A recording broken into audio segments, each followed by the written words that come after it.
Lucie Edwards, Trent graduate, 1976, and I am currently back at school.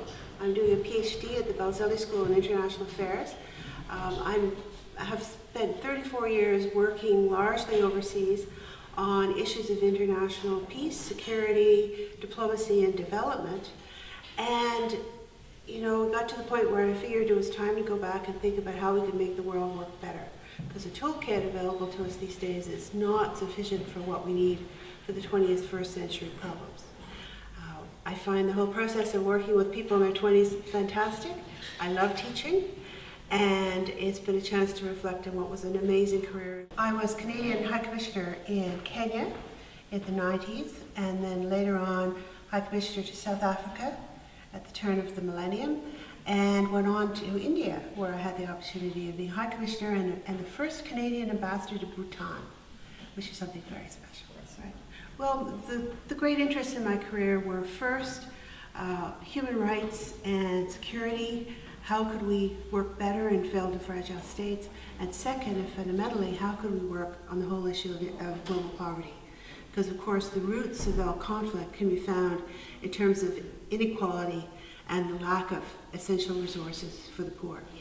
Obviously Canada is not a world power like the United States, but our whole tradition in terms of peacekeeping, our work in terms of human rights, the very imaginative work towards peace building and nation building that we've been able to do in places like South Africa after apartheid has demonstrated that we can really make a huge difference. And on the side of development, the work we've done, for example, in bringing out programs to help victims of AIDS in Africa, or to work on food security, have made a huge difference in people's lives.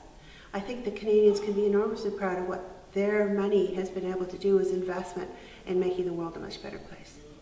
Well, I came to Trent largely because I was very interested in the Native Studies program. That was kind of my background. I wanted to find my roots.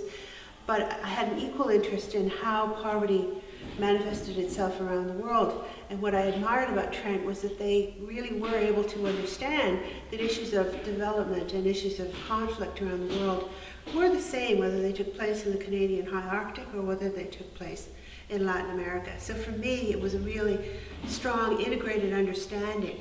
So that was enormously powerful for my thinking about the world. But equally important is the way that working in small groups at Trent, getting to know the faculty very well, meant that you really never disappeared into the woodwork. You were constantly challenged. You were able to work on enormously interesting projects and with enormously interesting people.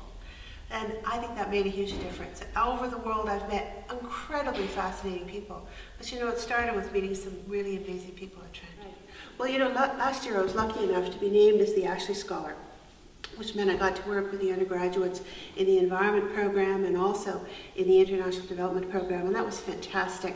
I'm glad to say that at Trent, nobody disappears into the woodwork nowadays either, and there is this amazing kind of critical engagement in the issues that I think are the most important ones, the issues of environment and the issues of global poverty. So I feel very comfortable that tradition of 30 years ago is still very much in place. For my own purpose, both as a researcher, in continuing to work in international organizations that are working and consumed with the problems of the poor, and also in terms of research and teaching, I hope to continue to make a useful role, to make a difference in the world through the kind of work that I've been doing. I see a complete thread from those early days at Trent to what I'm doing now. And even if there were points when it was perhaps more glamorous in India or in Bhutan or in South Africa, what we're doing now rooted in Canada is intended to make the world a better place. Well, again, luckily enough, I was able to come and teach at Trent a year ago and stay in residence, so to meet the young people on a different basis as part of their community. And it was enormously rewarding. I don't have any hesitation of recommending the university to all of my friends' children. And I think it is still such a gift to be able to be on the banks of the Trent as a place to grow up.